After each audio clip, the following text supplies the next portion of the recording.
Hey, what's up guys? Welcome to my channel again. Today we're going to have another book talk, and that is all going to be about Percy Jackson and the Olympians, The Battle of the Labyrinth, the fourth installment of the Percy Jackson series by Riordan. Okay, so we go straight right into action when Rachel tells Percy at his new school, Good High School, that the two cheerleaders are actually monsters. Because of this, Percy and Rachel and Annabeth decide to go back to Camp Half-Blood where more trouble happens. When we go back to Camp Half-Blood, we meet a new character named Quintus. Okay, that's a pretty good name, Quintus. Then, while having the capture of the flag game, Percy and Annabeth find the entrance to the Labyrinth. The Labyrinth is just a great addition to this story because it holds so many puzzles. You don't know where we're going, and they met so many people in the Labyrinth.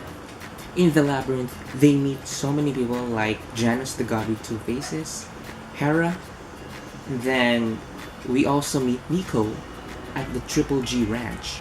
They also rescued a hundred-handed one named Briaris, but unfortunately that guy, that dude, that giant didn't join them. Let's just respect his decision, okay? The part where I got curious while reading is when I read the title chapter named I Scoop Poop. Because Percy did scoop poop because he was tricked by Riordan, and I salute Percy for doing that because, guys, would you scoop poop from stables? Would you? But Percy did. And I know it's not good, but still he did it. Nico's also there in the ranch, and I really hate Nico in this book because he wouldn't join Percy and the others in leaving. He still blamed someone, for instance Percy, for Bianca's death. But fortunately, Bianca appeared to them and told everyone, including Nico, that no one is to be blamed for her death. Nico, listen to your sister, please. Just listen. Also, there's a part in this book where it became a bit sad because the moment where Percy goes into Ogygia and meets Calypso, she said that people who go there eventually leave, and she felt lonely in that island. And for me, Percy, it's a good thing that you left that island because you have so many things to do at Camp Half-Blood rather than being stuck in an island. No offense, Calypso. Rather than being stuck in an island with a girl and just living there, you know. Okay, we get to the part of the book where Quintus was actually dataless. I didn't actually knew that until I read that in the book, and it was such a great surprise for everybody. And I am not one of those people who knew that Quintus was actually dataless.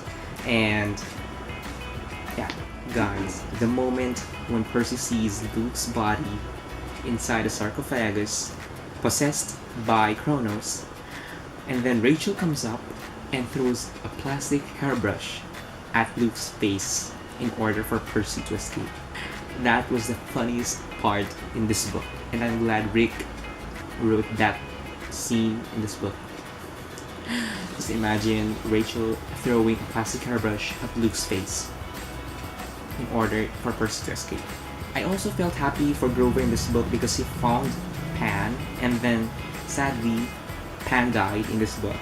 I'm sorry, Grover. I'm sorry, but at least you did your mission. When they got back to camp, the enemies are coming out of the labyrinth, and I admired Daedalus for sacrificing his labyrinth in order to save the camp because for me, Daedalus' labyrinth is very special to him because he made that labyrinth and he decided to sacrifice it in order to save most people in this book. In the ending, I was so touched by the moment when Poseidon told Percy that he was his favorite son. Okay, Tyson, it's okay. You're still favorite son of Poseidon somehow. Nico also apologizes to Percy, and at the very end of the book, Nico tells Percy that he has a plan to defeat Luke, and that's where our story ends. So overall, this book was a great sequel to the last one. Let me know what you think about this book. Down below. Okay guys, I will see you in the next video. Bye!